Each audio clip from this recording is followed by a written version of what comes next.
All right, guys, this is Alex from The Tiger. I'm here with Dave from Charlie Brown's Mexicana, and this is the Hot Ones Experience. We got to try 10 different hot sauces from all around the world in this amazing video where we get to sit down and talk about life in Thailand, what it's like to open a business in the land of smiles, and what it's like bringing different cultures together in a metropolitan city like Bangkok. Let's see what we had to say. All right, so first up on deck, Dave, you've got us set up with the classic hot ones. This is like, we have the whole suite, all 10 we're gonna be going through. Yep, I got the whole set imported from America. I'm excited about it, but I am also very worried. Yes, indeed. Yeah, we will power through this for your entertainment. But anyways, let's get started with the first one, shall we? Okay, no issues here. Super easy, light flavor. And the chicken, by the way, compliments to the chef. Jesus Christ. Cooked to perfection. We had to make a new method for making these. I'm gonna be eating the whole thing because I'm too hungry. First question, how does a British fellow like you end up in Bangkok owning a Mexican restaurant at the end of the day? No, I was in the UK and I was studying karate and I thought I want my black belt. I was gonna go to Japan, it looked very expensive. And I decided I'll go to a cheap country for 1 year. And 21 years later, I'm still in Thailand. Haven't been to Japan, don't have my black belt. And for some reason, I have a Mexican restaurant. Life is what happens when you're making other plans. John Lennon. Yeah, that's how it happened. I made a lot of twists and turns on the way, but here I am. Oh, it's a funny place and it's a lovely restaurant. I've been coming here for years and you guys have got absolutely some of the best Mexican food in town. So I think you can take pride in that. It's our 32nd year in business. 32nd year? We're the oldest Mexican restaurant in Thailand. Oh my goodness, man. Like, yeah, that's like, that's older than our cameraman today. Like, so. I'm sure it is. Up next is Shaquanda's Banji Ranch Sauce. Let's get to it. It's got the ranch part down. Yeah, I can tell straight away. Actually, what's interesting about the pack that you buy, they're slightly different than the ones on the actual show. For example, the bomb, which everybody knows, is made with chemical extract. And these are all made with natural ingredients. There are no extracts in the sauces that we're using today. They're all made from chili. I feel like that's making me feel less worried, but I think still keep my guard up. Yeah, don't get cocky. Yeah, indeed. Next question for you. What is the story of Charlie Brown's then? 32-year history. How do we get here? Obviously, I wasn't here for all of it, but it started in 1992 with a guy from Kansas. He's a singer-songwriter. He wrote the song, Billy, Don't Be a Hero, the old anti-war song from the 70s. He bought a restaurant in Kansas called Charlie Brown's. Then in 92, he came to Thailand. There was no Mexican food, so he shipped over his own restaurant and built a factory to make chips and tortillas. After 12 years, he was getting ready to retire, and my business partner said, don't close it, sell it to us. So that was in town in town. The only stipulation was we had to move from town in town over to Soy 11. 12 years at town in town, 13 at Soy 11. Then they sold the land we were on, and we had to move over here 7 years ago. And that's when Primo joined us from Mexico City. Yeah, world-renowned chef. Fantastic guy. The man behind the wings today, That's actually. right. So we're eating good. Well, two things there. One, he's worked at some of the best restaurants in Mexico, and his food is fantastic. He was only coming for 2 weeks.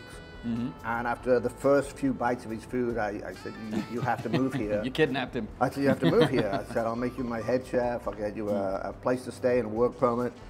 Because if you go back to Mexico, you'll be one great chef out of 10,000. If you stay in Thailand, you'll be the best Mexican chef from day one. It took him a month to decide, but 7 years later, he's still here. Guess he's thinking of sticking around. He is, yeah. There is one other thing. What's that? I have to say this for Primo. He is adamantly opposed to hot sauces like this. Salsas have to be handmade. Bottled hot sauces are so, it's so against his, it's the antithesis of his culture. So props to him for setting this up and doing it with us. It was some serious finagling you had to go through. Yeah, absolutely. And I understand it. This is just for fun. This is not Mexican food. Sure. This is just hot, It's crazy a gimmick. stuff. Come on, but it's a great one. So I think it's an a fun experience. One, This is, giving people a chance to try something new. Yeah. But this section here is definitely not what you get in Mexico. Yeah, that's for sure. So up next is Cadejo, and I have to say, of all the bottles, this one looks the most intimidating. I don't know if you've seen this guy. Yep. Got this bull on the front right there. I think it's a dog. Is it? It's an evil, mythical dog, yeah. Oh. Yeah. It's part of, that's, actually, so there is a bit of Mexican culture in there. Cadejo is some mythical creature from Mexico, and it's this badass dog. Touch of vinegar in that one. Really good. Oh, Touch. And the spice kicks in. A little bit. Yeah. A little bit. Yeah. Got a sweetness to it too, actually. Yep. I'm really, I love this one. Huh? Yeah, the vinegar for me came on late. That was interesting. No. Immediate for me, and then Really? the chili second. Funny. Well, I have another question, a scandalous one for you. A couple of years ago, it was pretty big news around here. You had a fire. The place almost burned down. So, running a restaurant had its ups and downs, but in Bangkok has been pretty tough. We've had the red shirts, the yellow shirts, 2 coups, flood of the entire country, the change of address, and then COVID. And we managed to get through COVID. We were allowed to reopen in October. October was okay. November was good for us after COVID. I think people were letting loose. And then 6th of December 2021, we had a fire that started right over there behind the bar, overheated compressor. It was noon. The guy from the reception next door called and said, there's some smoke coming from your restaurant. Well, some smoke in English means some wisps, you know, a little bit. I came down and the whole place was just crammed full of smoke. And we had to rebuild. And the scandal was we didn't have any insurance. Oh no. So just after we'd got through COVID, we had to do it again with next to no budget and save as much as we could. And the thing about fires is it's not the fire damage, it's the smoke and water. Because they sprayed everything and the smell was there. It's an absolute nightmare.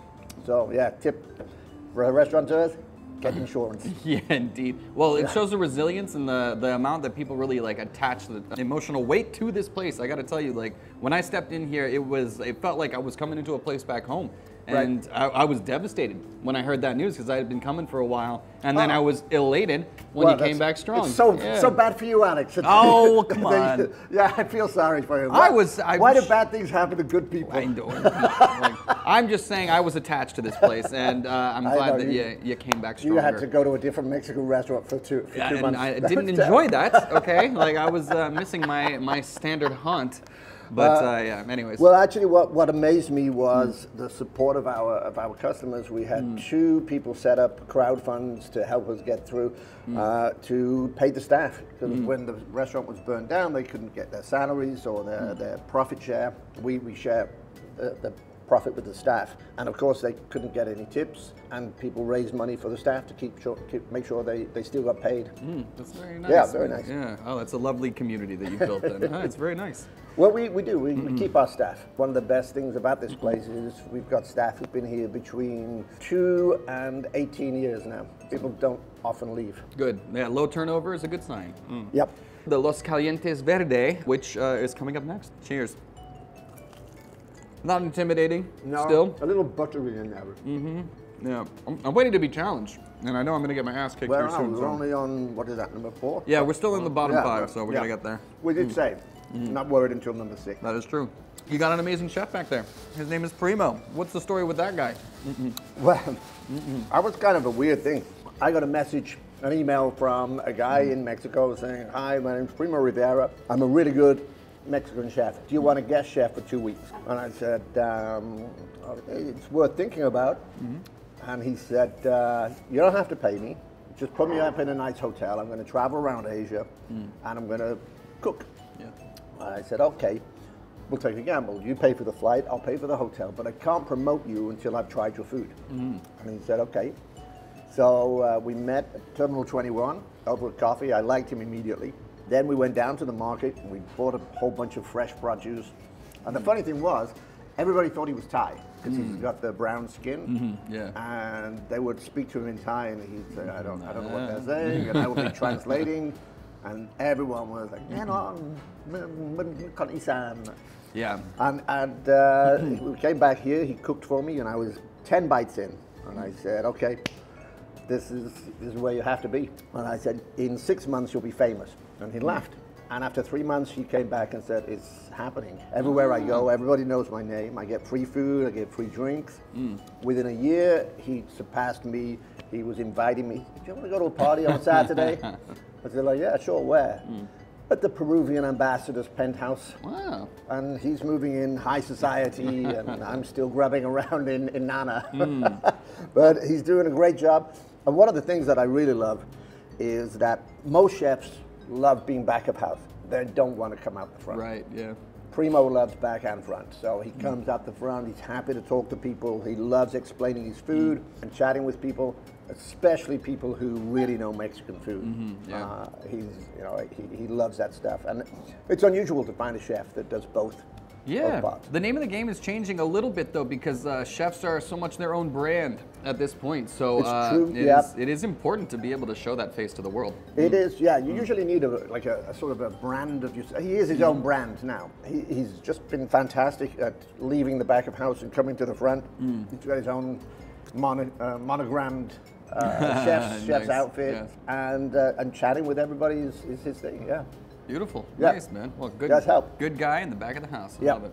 Up next is the Brooklyn Deli Ghost Pepper Sauce coming in hot. Delhi, like a delicatessen in Delhi, because the owner of the shop is from India, so she mixed up the Indian ghost chili and made this sauce, especially for the Hot Ones challenge.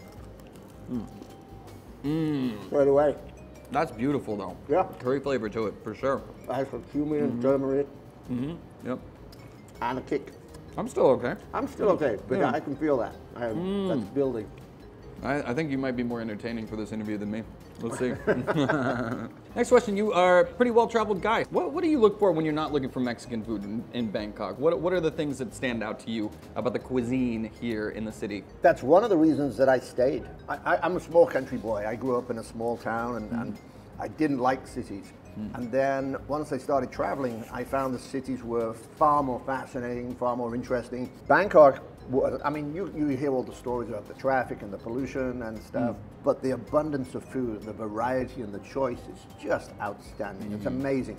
So if I feel like I want Portuguese food or Southern Indian or Mexican or Spanish or French, there's a vast number of places, and some of the best quality that I've ever had. And they're all within a stone's throw. I mean, there's not very far to go. Anything you get a craving for is available. It's right around the corner. Well, I think it's a function too of Thailand's just full-on welcoming culture, right? There's so many people that come here. Like I've lived in other countries before, especially in Asia, where it feels a little more transient, right? Like people are coming to make their money and then they want to go back home. That's not the case in Thailand. People come to Thailand and want to stay here. I think a lot of people come here and stay by accident. Oh yeah. Yeah, me too. Because like I say, I was coming for a year. The plan was Thailand and then Japan. And I never got to Japan. And a lot of my guests, they come here and say like, hey, we're only here for 2 weeks, but within a year they've moved over, and it's got a huge expat population. And the expat population is so varied. You meet people from all different walks of life and all different countries. And for the most part, I think people just really get on with the vibe of Bangkok. It's very, very relaxed. Absolutely. It makes it my favorite city in the world. I love this place, man. It's true. So I came to Thailand and came to Bangkok, and I felt at home from day one. I was walking around looking like an idiot with a big smile on my face, thinking like, I love this place, I love this place. Then of course I traveled and I went to Vietnam and Cambodia and Laos, Singapore, Hong Kong. Each time I went somewhere, I thought, I really like this place. But I'm always glad to come back to Bangkok, and I think I feel like I'm coming home. Feels like home, yeah. It does. And the only city that came close to that was Mexico City. Really? In 2019, I went to Mexico City, and it's the first time I've been to Mexico, and I got the same vibe. The people were lovely, the architecture was fantastic, the food, of course, was just incredible. But the music and it's really another. It's the only place after Bangkok that I thought I could see myself settling here. So yeah, I mean, if dreams come true, I could end up with 6 months here, 6 months there. And, not a bad way to spend life, I think. Spend my retirement, let's call it retirement, semi-retired. You'll get there. Yeah. Well, let's hope so. The Fingers alternatives. crossed. I don't know. I plan on working till I'm dead, but anyways, yeah. Semi-retired, I think, is the way to go. Scorched bear sauces, mushroom mayhem. Let's see what this is like. Vegan, mushroom-based hot sauce. Let's check it out. Yeah, I mean, not so vegan with the chicken, actually. I have to say, most chickens are vegan. You should have done a tofu stick for this one, but yeah. Anyways, sorry, chickens. I get sweet and vinegar. A slight earthiness, but now Yeah. more spice. There's more spice coming through for me now. Yeah. No, not too mushroomy. Like, I don't know. I was expecting more of that kind of flavor coming through. But now we're starting to get a little bit more of the kick for me. Yeah, me too. The vegan thing is kind of interesting because for a long time, we didn't cater specifically for vegans. We had a few dishes on there. And then I had a revelation, which was, wow, that one's kicking in now. It's coming on slowly. It's coming on slowly, yeah. Wait, let me check. No, I'm still good. I'm still good. No sweat. No shine, you're good.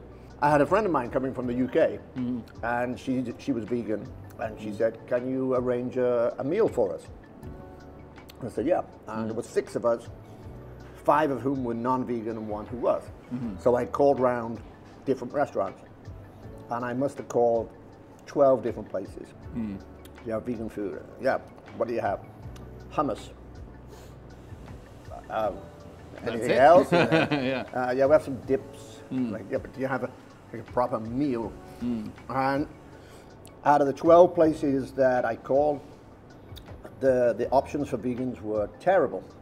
And so we eventually found a place, and like I said, there was 6 of us, and the bill was, I think, about 15,000 baht.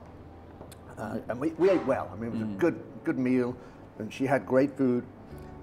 But I had this revelation in my head that if you don't cater for vegans, you don't just lose a vegan, you lose a vegan and all their friends. Yeah. So all of those other restaurants, they lost 6 people and a 15,000 baht bill. And I came in and said to Primo, I said, we have to rethink our approach to veganism.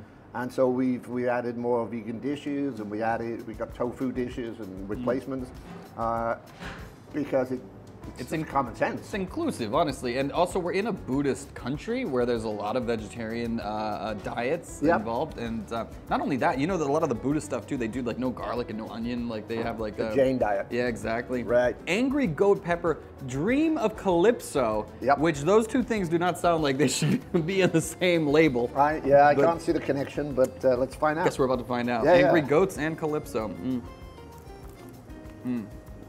People react differently to different chilies. So yeah, there are sauces that I'm okay with, and other people are really suffering, and then we can flip it on another sauce. I'm really suffering, and then like, what's the big deal? Yeah, steady as she goes over here. Yeah, I've really just been abusing myself with chili peppers lately, though. So I guess that's how exactly have you been doing that? I'll leave the details up to your imagination. No, but I'm addicted to spicy. Like, I really love spicy food. I eat it all the time. What are your food addictions? What is something that you can't live without? I don't really have any.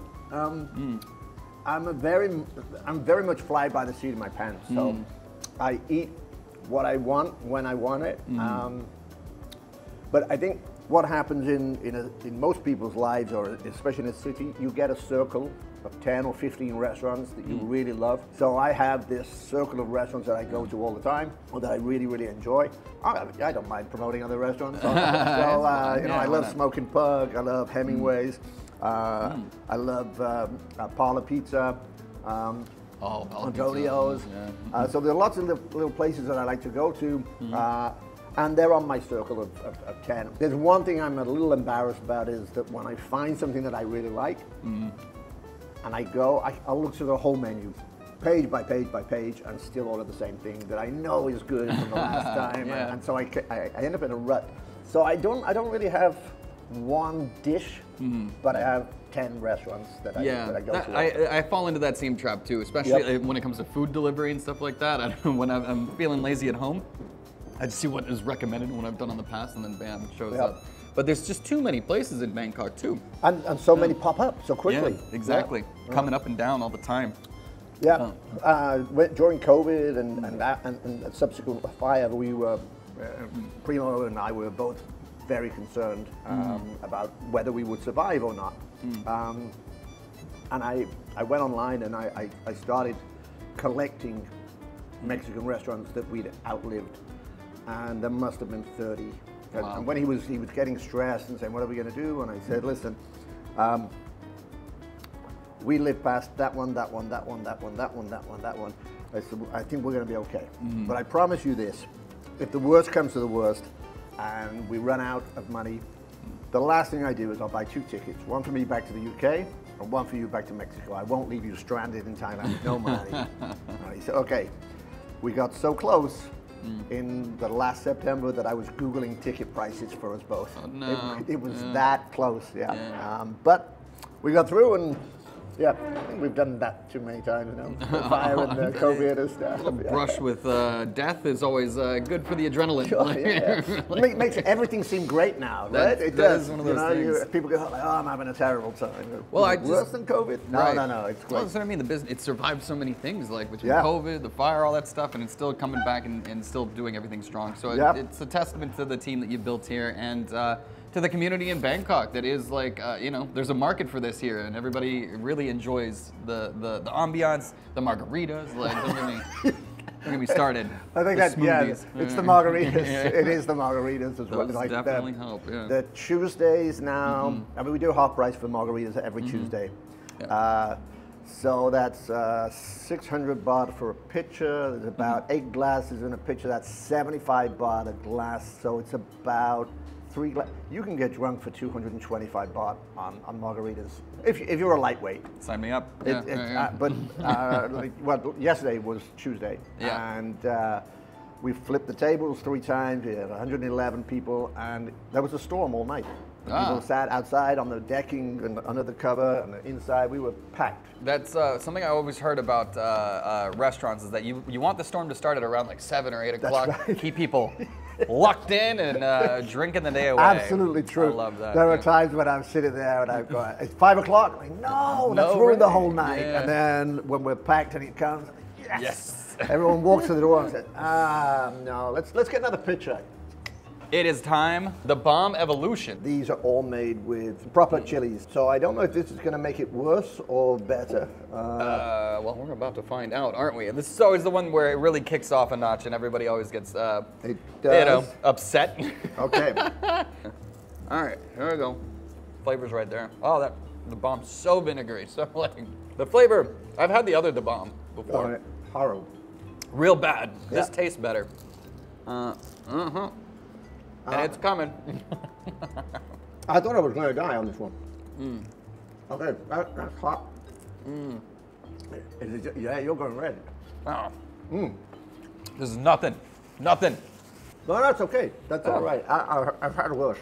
Oh, I've had the original, the bomb. Yep. There was one called Final Solution or something like that. It was just ridiculous. It came with a little dropper. Oh, yeah. Yeah, and you put on one drop. I mean, this is something I tell people every time. We have a box of hot sauces, and we put them on the table, and I warn people, like, this one is really, really hot, this one's really hot. If you get it on your fingers, get a palmful of salt, add some soap, liquid soap, scrub it, and get the skin off the top of your fingers before you touch your face. And for guys, definitely before you go for a pee. And every week, people laugh, and I'm saying, I'm not joking. And they ignore me, and every week somebody comes out, like, oh my Coming God. out of the bathroom. Like, I am dying down there. Like, I think I'm in the clear. I warned you. Yeah. Man, okay, it's peppery red. I've been, it's tingling the lips a little bit, Yeah, but I'm happy with it. Like, I'm okay with that. I've just seen people get destroyed by this every single time. So. But the little one, Yeah, definitely. I think this one's a lightweight compared to the. Yeah, could be worse. Yep. But yeah, be warned. That is something that we got to watch out for every time we go to the bathroom, boys. All right. I mean, yeah. Oh yeah, definitely. I mean, there is a not safe for work story about that. Yeah. Well, I'm sure somebody just. Well, touched it. We had a guy, and he had his issue, and he had to get a glass of milk and take it into the bathroom and put his whole tackle in the glass of milk because he was in so much pain. Oh my goodness. And then he came back and he washed the glass and he handed it to me, and I threw it in the bin, and he said, dude, it was clean. And I was like, yeah, it could be clean. But every time I'm drinking from one of those glasses, in the back of my head, I'm going to be thinking, is that the one that the guy put his tackle in? I said, no offense to you, it could be anybody's tackle, but I didn't want to be drinking out of one of those glasses. It's forever unclean at that point. Like, there's no getting away from that. Recycling be damned. I just don't want that in my head. I appreciate knowing that story and knowing that these glasses are all tackle-free. That's absolutely true. Lovely. That's the standard of Charley Brown. There you go, baby. Like, all our glasses are tackle-free. You can trust, but please wash your hands before you go to the bathroom if you've been handling the hot sauce. Scrub them. That's and especially around the eyes as well. Yes, yeah, that's why I got my glasses on, so I don't just do that. Okay, oh my God, I got a little tingle just even getting close. Okay, yeah, right? Yeah, no, it's for sure. Taco vibes only. You see that little warning on the bottom with the extreme and the arrow? Burn danger, yeah. It's made by the Butterfly Bakery.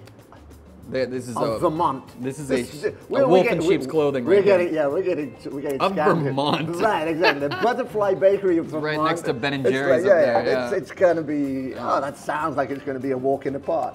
Well, I'm ready for it, Brent. Let's get to it. Okay. I feel like this is one of those pool sharks. Yep. We got serrano peppers, reaper, ghost peppers. Yep. Woo! All right, cool. We're getting there. Yeah, it's got that fuminess, like when you breathe it in, you're like, oh God, it's gonna, yeah, right. We're reaching the higher end. There it is. Yeah, I want it right in the back. A few years ago, I went online and I bought some of the crystals, the capsicum crystals, which is the hottest thing in the world. So, as you know, these are measured in Scoville. One jalapeno is, I think, about 5,000 to 8,000 Scoville. The crystals are 60 million. 60 million. It's the hottest thing in the world. No, I remember trying them with you. Now, can I describe the process about how he does this? It's hilarious. We're sitting here in the restaurant, right? Pulls out a spoon, dumps some of the capsicum powder, and then you have to mix it with a little bit of water, right? And then you got to heat it up with a lighter. It looks like we're cooking up like a needle candy. I don't know what that is.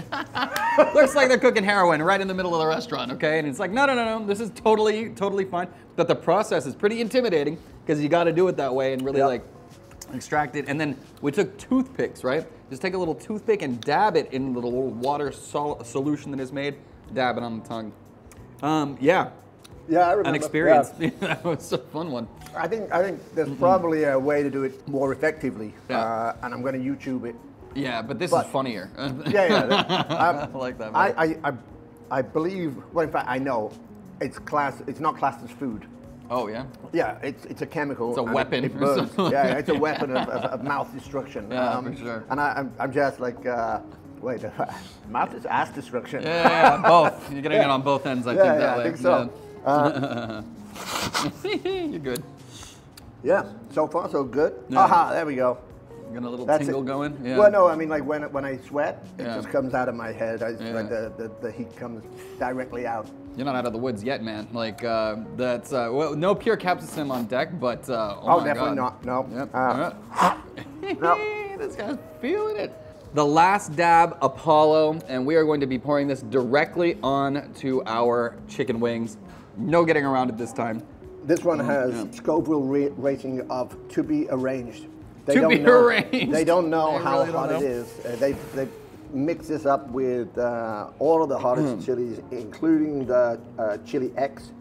Yep, that's their special one that they crossbred. Yeah, I mean they've gone all the way with this. Let's stick it in a... Okay, now Oh my God! It's time to crank up We didn't drink anything? No, not even... Oh, we're doing a no water. No water, Whoa! nothing. Dude, that's a special challenge right there. We actually got there. Okay, sorry. Okay. All right, here we go. This is just going to be mostly us reacting to this, okay? This is going to be really, really difficult. So stupid. It's gonna be coming. All right.